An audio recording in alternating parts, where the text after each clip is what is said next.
The signal. In the distant star system of Velcora, the peaceful Qirathi civilization faced extinction. For centuries, they had lived quietly, masters of advanced technology but devoted pacifists, valuing knowledge over war. Their cities, built in harmony with their crystal forests and floating rivers, were a testament to balance and serenity. But that peace was shattered when the Karnak Dominion, a brutal empire bent on conquest, arrived. The Karnak ships darkened Velcora's skies like a swarm of locusts, their weapons burning through defenses as if they were nothing more than paper. The Qirathi elders met in their grand hall, a shimmering dome that reflected the violet light of their twin suns. "We cannot withstand another assault," Elder Talrin said, voice heavy with sorrow. "If we fall, the entire sector will become Karnak territory."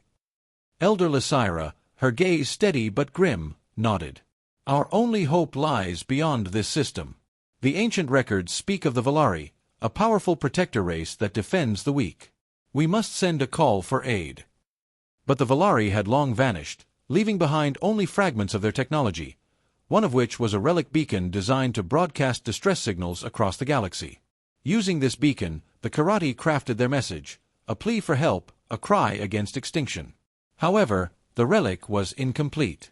Its translation matrix was broken, and the Qirathis' carefully encoded message became scrambled during transmission. The beacon fired into the vast emptiness, its signal bouncing from star to star, crossing thousands of light-years. Meanwhile, aboard a United Earth Space Agency listening post, deep within the Andes Mountains, a young technician named Mira Patel sat before glowing monitors. She was part of a small team scanning the skies for unusual transmissions, signals that might prove we were not alone. Suddenly, a burst of static cut through the background noise, followed by a faint but urgent sequence of pulses. It was unlike anything she had seen before. The signal was fragmented, repeating an unfamiliar pattern, but it contained recognizable elements, coordinates, a distress call, a desperate plea. Myra's fingers flew over the keyboard, running algorithms to decode the message. It wasn't Valari language, but it wasn't random either. Something was calling out for help, and the location pointed far beyond the known sectors. Her heart quickened as she alerted the higher-ups. Soon, the message reached the United Nations Space Council, who convened an emergency session. The general consensus was caution. No one wanted to provoke an interstellar incident by responding to an unknown signal. Yet, among the council was a coalition of private space explorers and former military officers, known as the Terran Front. They saw opportunity, purpose, and a call that resonated deep with their ideals. Commander Vega, a grizzled veteran with decades of service in Earth's orbital defense, was briefed personally. "We don't know who sent the signal or why. But if there's a chance lives depend on it, we can't ignore it." The Terran Front quickly assembled a fleet, a motley collection of retrofitted Earth warships, experimental fighters, and supply vessels. Their technology was a blend of old and new, forged from years of resourcefulness and hardened by Earth's turbulent history. As the fleet prepared to launch, back on Velcora, the Karnak forces closed in on the Qirathi homeworld. Their capital city's protective shields flickered under heavy fire. The Qirathi people braced themselves for what seemed inevitable. Suddenly, deep space sensors near the front line picked up an unfamiliar signature. A fleet was arriving. Not the Valari. Not a known ally. But humans. The Karnak commanders snarled in frustration. "More insect warriors? Let them come." The Qirathi watched in disbelief as these strange newcomers moved with a confident, chaotic energy. They shouted, laughed, and even played music, something utterly alien to the quiet calm of Qirathi culture. But when the battle began, the humans fought with a ferocity that stunned everyone. Their ships darted through space, unleashing torrents of firepower. Their fighters weaved and danced, striking Karnak vessels with brutal precision. The Qirathi Elder Council observed, hope rekindling for the first time in weeks. "Perhaps this is the help we have been given," Talrin whispered. The battle was only beginning, and the true nature of humanity was about to be revealed, not as the Valari Guardians they expected, but something entirely different. Something fierce. Something unstoppable. "We heard you loud and clear." The Terran Front fleet cut through the black velvet of space, engines glowing with a fierce blue light. Commander Vega stood on the bridge of the Defiant, his flagship, eyes locked on the holographic display of the Velcora system ahead. The coordinates from the garbled signal had been accurate, but what they were about to face was anything but predictable. "Status report," Vega barked. Lieutenant Harper, his sharp-tongued pilot, leaned forward, fingers flying across the console. "Karnak ships detected near the outer colonies, ma'am. They're in attack formation, but I'm confident we can give them a rough welcome." Dr. Nguyen, the xenolinguist and cultural advisor, hovered near Vega, still absorbing everything about the Qirathi. "Commander, the Qirathi are surprised you're here. They expected the Valari, not humans." Vega cracked a grin. "Well, they got us instead. Time to show them what Earth's best looks like." On the Qirathi side, the elders gathered anxiously in the command chamber of their capital city. The arrival of the humans was unprecedented and, frankly, terrifying. These newcomers were loud, brash, and wielded weapons unlike anything the Qirathi had ever seen. "What manner of warriors are these?" Lysira asked, her antennae twitching with curiosity. Talron replied quietly, "They do not seem to share our customs or restraint, but their power is undeniable." The humans wasted no time. As the Karnak vessels began bombarding a Qirathi mining colony, the Terran front fleet surged forward, intercepting with blistering speed. Human fighters darted between enemy ships, launching missiles and laser volleys with deadly precision. Lieutenant Harper's voice crackled over the comms, half joking but all business. "Karnak bastards don't know what hit them. Time to dance." The Qirathi watched in amazement as humans fought with a reckless bravery, often breaking formation and improvising wildly. They shouted commands, cheered each other on, and sometimes blasted what sounded like old Earth rock music through their ship speakers. Dr. Nguyen explained to the Council, "They have a fighting spirit rooted in their history, survival through conflict, adaptability, and sheer grit." Indeed, the humans' tactics were unconventional. They used decoys, electromagnetic pulses, and even sacrificed smaller ships to draw enemy fire. It was a chaotic ballet of destruction that left the Karnak fleets shattered and retreating. After the battle, the Terran front began salvaging Karnak wreckage, keen to analyze enemy technology. "We learn fast," Vega told his crew. "We use whatever we can to protect our new friends." Back on Velcora, Qirathi civilians cautiously emerged from shelters. They had heard the distant roars of battle and now saw human ships hovering protectively overhead. The sight was both reassuring and unsettling. In one small settlement, a Qirathi child approached a human marine named Ramirez. The marine knelt down, showing the child a holographic image of Earth's blue planet. "Don't worry, kid," Ramirez said with a grin. "We're here to help. We don't leave our friends hanging." Despite the humans' victory, tensions simmered beneath the surface. The Qirathi were still wary, unsure if these aggressive, loud, and sometimes reckless beings could be trusted. To them, peace meant careful negotiation and subtle diplomacy, not the kind of raw firepower and boldness humans displayed. At a joint strategy meeting, Elder Lysira addressed Vega. "Your methods are effective, but your presence disrupts our culture. Can we trust you to respect our ways?" Vega leaned forward, eyes steady. "Respect is earned through action, not silence. We fight with you, not for you. And we don't back down." The Qirathi Council debated late into the night. Some argued to send the humans away, fearing escalation.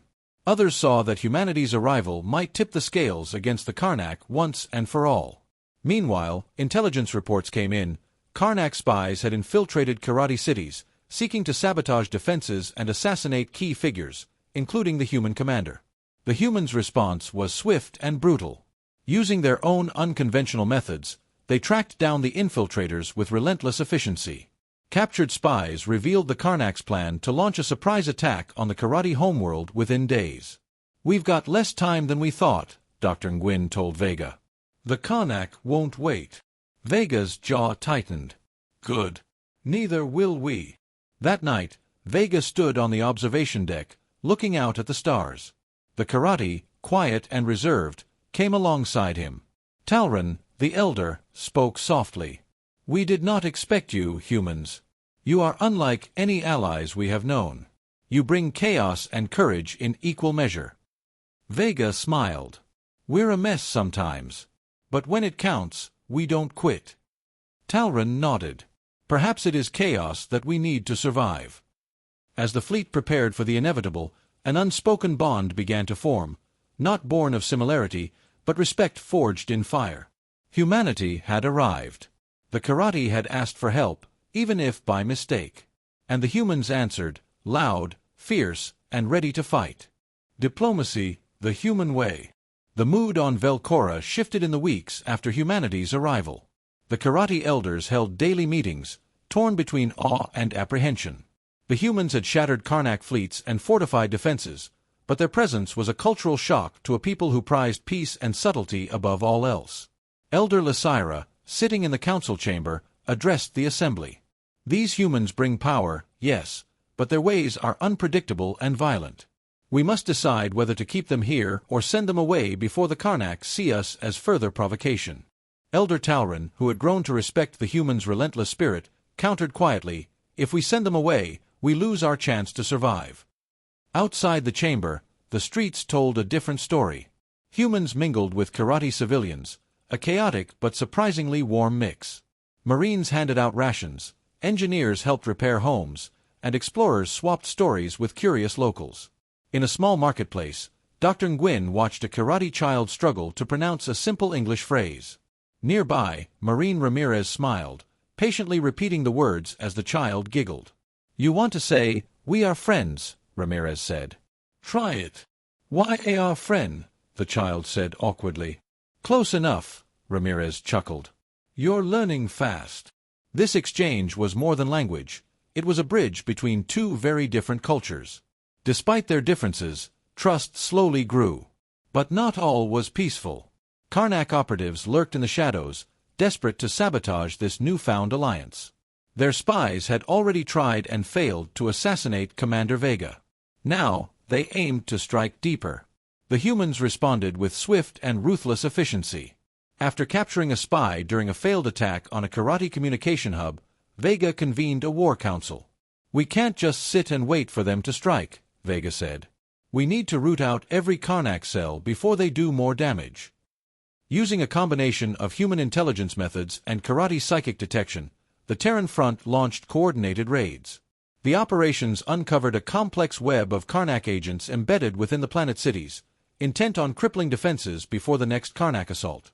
One captured spy, a grim Karnak warrior, sneered during interrogation. You think your humans and crystal people will stop us? The Karnak Empire is eternal. Vega's reply was cold. Empires fall. And today isn't your day. In the quiet aftermath of the raids, the Qirathi Council gathered again, this time to discuss a deeper partnership with the humans. We must learn from them, Lysira admitted. Their tactics, their technologies, they are what we lack. Talron nodded. And they have shown loyalty beyond expectation. Still, a cultural gap remained. The Qirathi valued consensus and reflection. Humans thrived on direct action and loud debates. The two peoples struggled to find common ground. One evening, at a diplomatic dinner hosted by the Qirathi, Commander Vega found himself seated beside Elder Lysira. I admit, your people's ways are unconventional, she said with a wry smile. Your laughter during battle, your songs, it's unlike anything here. Vega grinned. That's humanity for you. We fight hard, but we live louder. You ever try blasting some music before a fight? Gets the adrenaline flowing.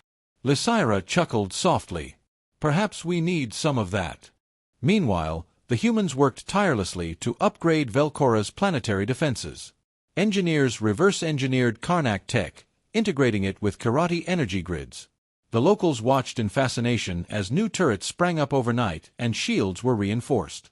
Lieutenant Harper led a squadron of pilots training Qirathi fighters, who marveled at the humans' aggressive flying style. You're crazy, one Qirathi pilot said after a risky maneuver. Harper laughed. Crazy keeps you alive. This cooperation wasn't just military, it was personal. Bonds formed between soldiers and civilians, friendships blossomed, and laughter filled places that had known only fear. Yet, the threat of the Karnak loomed ever larger. Intelligence revealed their warlords were panicking, desperate to crush the Qirathi before the humans could fully prepare. One night, as Vega reviewed battle plans, Dr. Nguyen approached him with urgent news. The Karnak are planning a massive assault on the Qirathi homeworld. Soon. If we don't act, it could be the end. Vega's face hardened. Then we'll make sure it isn't. That night, standing on the observation deck with Talron, Vega said, "Your people sent out a call for help. We heard it loud and clear. And now, we fight together." Talron looked out at the stars, a quiet hope growing within. "We did not expect saviors like you. But perhaps the universe chose well." The alliance, forged in the heat of battle and tempered by mutual respect, was no longer a mistake. It was a turning point. Humanity was no longer just a distant signal in the void, they were a force to be reckoned with. The fleet arrives. The calm before the storm was a fragile illusion. Despite the frantic preparations, everyone on Velcora knew the Karnak would not wait. The final assault was imminent. The enemy sought to crush the Qirathi once and for all before their alliance with humanity could solidify. Commander Vega stood on the Defiance Bridge, watching the Qirathi homeworld spin beneath them. The planet's new defenses gleamed in the fading light of the twin suns, a testament to human ingenuity and Qirathi resilience. But none of it would matter if the Karnak struck with overwhelming force. "Enemy fleet detected, bearing down fast," Lieutenant Harper reported, tension thick in her voice. "They're bringing everything they've got." Vega nodded grimly. "Battle stations. This is it." The Karnak invasion fleet emerged from hyperspace like a storm of death. Hundreds of massive warships, bristling with weapons and armored with energy shields, advanced on Velcora's orbit. The sky above the Qirathi cities darkened as the Karnak unleashed volleys of plasma fire. But the humans and Qirathi were ready. The Terran front's fleet surged forward, a mix of Earthships and Qirathi vessels flying in tight formation. Fighters roared through space, weaving through enemy fire with deadly grace. Lieutenant Harper led the fighter squadrons in a daring attack on the Karnak flagship. Her voice was steady but fierce. "We're hitting their command center. Take that ship down, and their whole fleet might falter." Below, on the planet's surface, human engineers coordinated with Qirathi technicians to activate a network of planetary defenses. Energy turrets blazed to life, their beams cutting through Karnak fighters attempting to breach the atmosphere. In the skies above, dogfights erupted. Qirathi pilots adapted quickly to human tactics, while the humans learned to maneuver in ways their training hadn't prepared them for. Amid the chaos, the two species fought side by side, their different styles blending into an unstoppable force. Back on the Defiant, Commander Vega tracked the flagship's movements. The Karnak general, a hulking figure clad in black armor, commanded with ruthless precision. "Harper, status?" Vega called. "Shields weakening, but they're reinforcing with fighters. This is going to get ugly." With no hesitation, Vega gave the order. "Prepare for ramming maneuver. We're taking that ship down." The flagship was massive, a floating fortress, but the Defiant was fast and agile. With a roar, it surged forward, aiming its hull at the Karnak flagship's flank. The impact was catastrophic. Explosions rippled through the enemy ship, fires spreading like wildfire. The flagship shuddered, losing control. Across the battlefield, the tide turned. Karnak ships began retreating, their formation breaking as the humans and Qirathi pressed the advantage. Ground forces coordinated orbital strikes, destroying supply lines and command posts. In one moment of fierce combat, a human pilot shouted over the comms, quoting Shakespeare, "Cry havoc, and let slip the dogs of war." The Qirathi, though unfamiliar with the phrase, cheered in their own way, voices rising in hope and defiance. As the Karnak fleet broke apart and fled into the void, the Qirathi cities below erupted in celebration. Fireworks and holographic displays lit the skies, marking the first victory in what had seemed an impossible war. Commander Vega stood beside Elder Talron on the capital's highest tower, overlooking the jubilant crowd. "You fought well, humans," Talron said quietly. "You saved us from destruction." Vega smiled, weary but proud. "We answered your call, even if it was by mistake." Talron laughed softly. "Next time, perhaps ask carefully. You might get us again." In the days that followed, the alliance between humanity and the Qirathi solidified.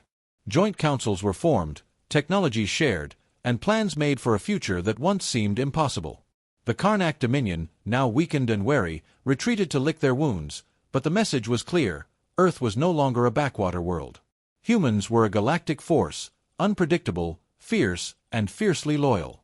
And the galaxy had better be ready.